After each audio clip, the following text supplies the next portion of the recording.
Friends, welcome to my YouTube channel legal and social awareness. मैं Karim Ahmad Siddiqui advocate.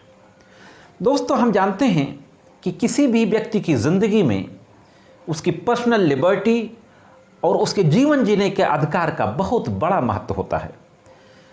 इसीलिए हमारे भारत के संविधान में आर्टिकल 21 को मौलिक अधिकार के रूप में दिया गया है, जो किसी व्यक्ति की व्यक्तिगत स्वतंत्रता और जीवन जीने के अधिकार को संरक्षित करता है।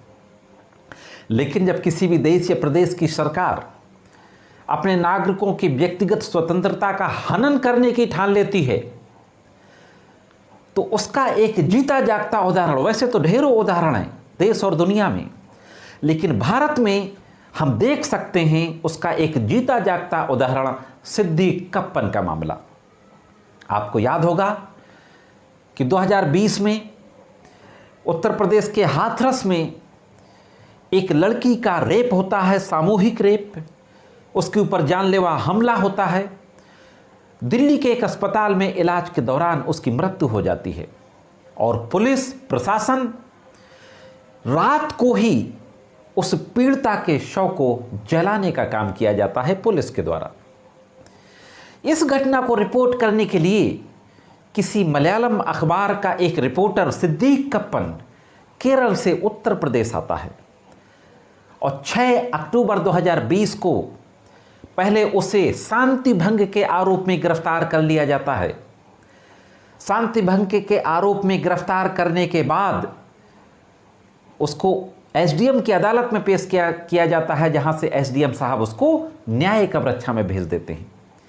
इसके बाद उत्तर प्रदेश की सरकार यूएपीए का मामला दर्ज कर लेती है और भी कई धाराओं में मामला दर्ज करती है।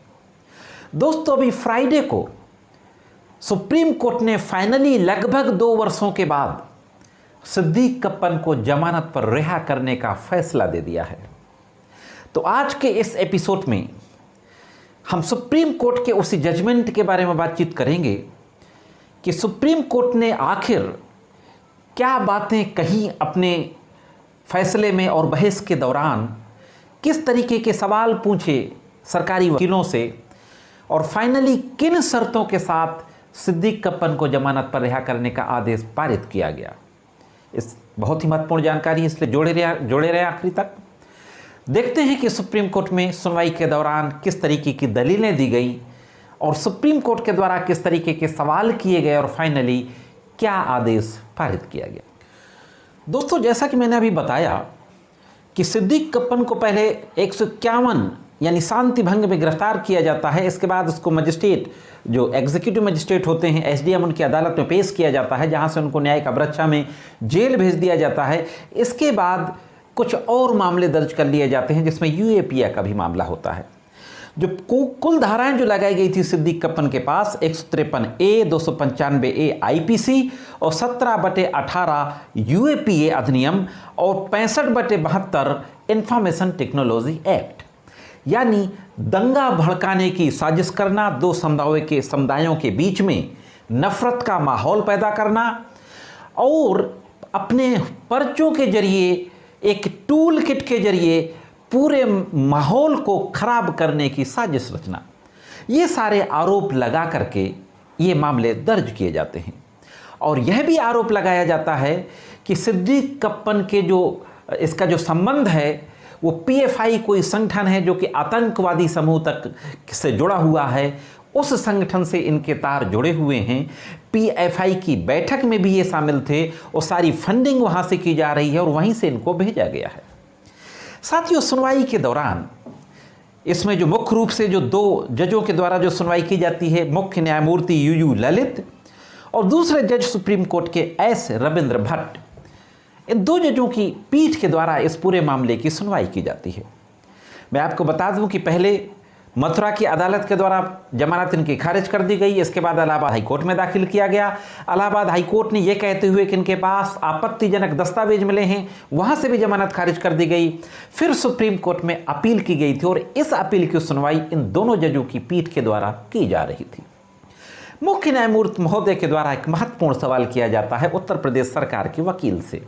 महेश जेठमलानी सीनियर एडवोकेट हाजिर होते हैं उत्तर प्रदेश सरकार की तरफ से। मुख्य न्यायमूर्ति महोदय के द्वारा पूछा जाता है, आखिरकार बरामद क्या हुआ था सिद्दीक कप्पन के पास से?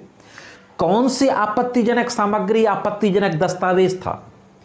महेश जेठमलानी के द्वारा कहा जाता है कि जो दस्तावेज था उससे पूरे इलाके में दंगा भड़काने की साजिश थी, माहौल खराब करने की साजिश थी।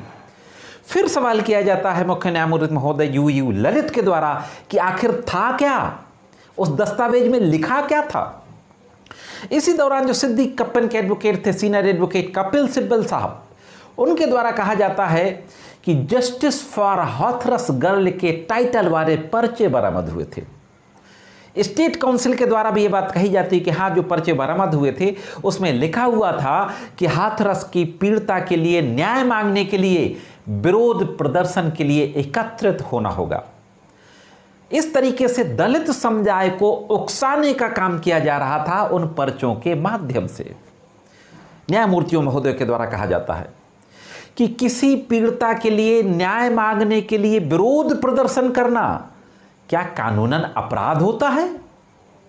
आपने नहीं देखा कि 2012 में जब दिल्ली में निर्भया कांड हो गया था तो हजारों लोग इंडिया गेट पर प्रदर्शन कर रहे थे, तो क्या वो सब अपराधी हो गए थे?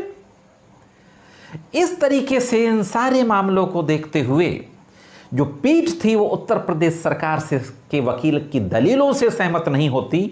उत्तर प्रदेश सरकार के सीनियर एडवोकेट महेश जेठमलानी की दलीलें धरी की धरी रह गईं और सुप्रीम कोर्ट ने फाइनली पाया कि जो भी दस्तावेज बरामद हुआ सिद्दीक कप्पन के पास वो दंगा भड़काने के लिए और उकसाने के लिए नहीं था। फाइनली कुछ शर्तों के साथ सुप्रीम कोर्ट ने सिद्दीक कप्पन को जमानत पर रिहा कर दी। एक नजर डाल लेते हैं कि वो शर्तें क्या हैं। दोस्तों, सुप्रीम कोर्ट की पीठ ने मलयाली पत्रकार सिद्दीक कप्पन को जमानत पर रिहा करते हुए जो शर्तें लगाईं, उनमें से जो पहली शर्त है कि 3 दिन के अंदर सिद्दीक कप्पन को निचली अदालत में पेश किया जाएगा, जहां से उचित रूप से शर्तें लगाने के बाद निचली अदालत उनको जमानत पर रिहा कर देगी। इसी के साथ साथ यह शर्त लगाई गई कि 6 हफ्तों तक सिद्दीक कप्पन दिल्ली को नहीं छोड़ेंगे। ये दिल्ली के जंगपुरा क्षेत्र के अंतर्गत रहेंगे और हर सोमवार को थाने में अपनी हाजिरी देंगे। साथ ही साथ ये भी कहा गया कि ट्रायल कोर्ट में व्यक्तिगत रूप से या अधिवक्ता के माध्यम से उपस्थित होंगे और ट्रायल के दौरान पूरा सहयोग करेंगे, कोऑपरेट करेंगे, जो एक नॉर्मल जो कंडीशन होती है लगा दी जाती है जमानत आदेशों में।